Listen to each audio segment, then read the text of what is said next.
All right, Blinks, let's talk about the ultimate mission, right? Seeing Blackpink during their deadline era in Korea without completely emptying your wallet. Sounds almost impossible, doesn't it?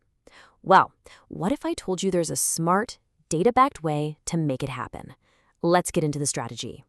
So, first things first, let's set the scene. The massive Deadline World Tour, it's all wrapping up in early 2026.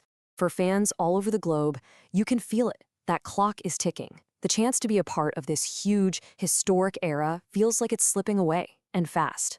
And here is the biggest, and I mean biggest, hurdle.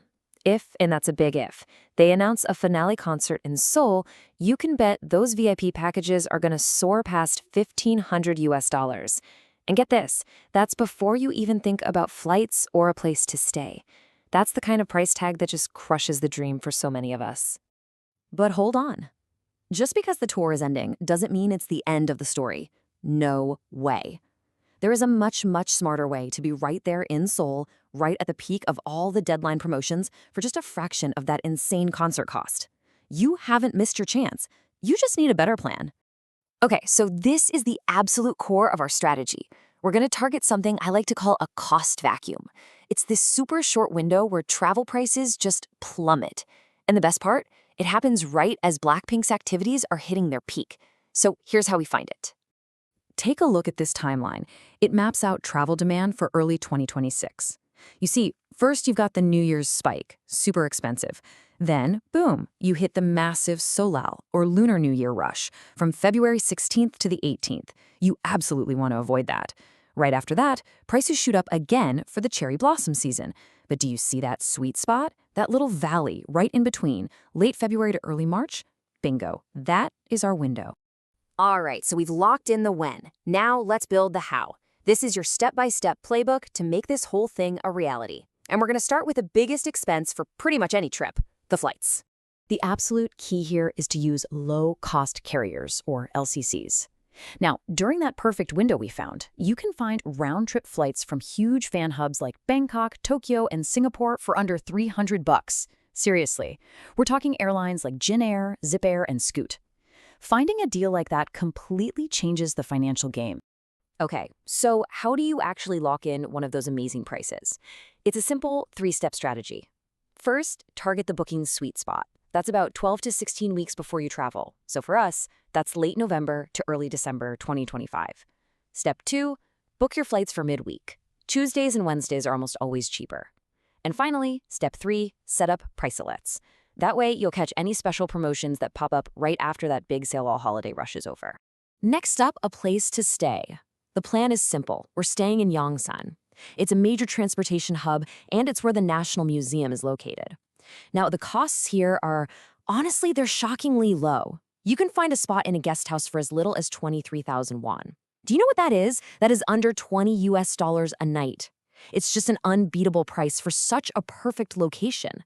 Okay, let's talk about getting around and what it costs each day. Let's say you take the subway just 4 times in a day. That's going to cost you around 7,000 won. But the one-day climate card gets you unlimited rides for only 5,000 won. So if you're planning on exploring the city at all, this card isn't just a good idea, it's absolutely essential. Now, to navigate Korea like a pro, you're going to need the right digital toolkit. First up, for maps, forget Google. You need Naver Map or Kakao Map. For your phone, pre-order an eSIM online. It's a digital SIM, and it's way cheaper than grabbing one at the airport. For payments, get a prepaid card like Travelog to dodge those annoying fees. And definitely get familiar with the Naver reservation app. You'll need it. Okay, so we've got the flight, the hotel, getting around, all the logistics are covered. But you're probably wondering, what's the main event if it's not a concert? Well, this is where our whole strategy gets really, really cool and unique.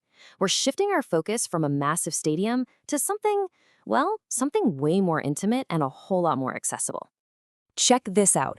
From February 26th to March 8th, 2026, Blackpink is doing a collaboration with the National Museum of Korea. And this is not just some boring exhibit.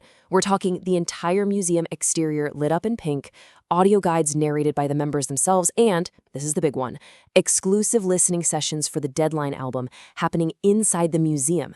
It's this incredible mix of K-pop and Korean national heritage. So here's the million-dollar question. Or maybe not. What does this one-of-a-kind, exclusive experience actually cost? Remember that $1,500 concert ticket we talked about? The price for this is a standard museum ticket, which, by the way, is often totally free. The value here is just, it's off the charts. But I know what some of you are thinking. What about the what if? The biggest variable of all, the chance of a surprise encore concert. How do you plan for that? How do you manage that risk? Okay, let's break down the options. You really have two ways to play this. There's scenario A, which is our main strategy. You focus on the museum. You book everything for those fixed dates, you lock in the lowest possible cost, and you are guaranteed to have an amazing experience. Then there's scenario B, waiting for an encore announcement. And that means booking everything last minute, paying the highest possible prices for flights and hotels, and having absolutely zero guarantee you'll even be able to get a concert ticket. It's a huge gamble. So let's get down to it. What does our core strategy, scenario A, actually cost in total? Well, here's the budget for a 7-day trip. We're including flights, 6 nights in a guest house, your transit card, food, daily spending, even admin fees like your travel authorization and insurance. And the grand total comes out to around $638 US. I think we can officially say this mission is achievable. So let's just recap your final 3-step mission plan. Step 1, this happens in December 2025. You're going to secure your KETA, that's the Korea Electronic Travel Authorization, and then you're going to book those cheap LCC flights. Step 2, in early February 2026, book that guest house in Yongsan and get ready to use Naver to reserve your spot at the museum. And finally, step 3, while you're there, use that climate card every day to keep your travel costs totally under control. So there you have it. By targeting that cost vacuum and focusing on this incredible museum experience, you can be in Seoul right in the middle of the deadline era for less than the price of a single VIP concert ticket. The data is clear, the strategy is all laid out. The only question left is, are you ready for your deadline mission?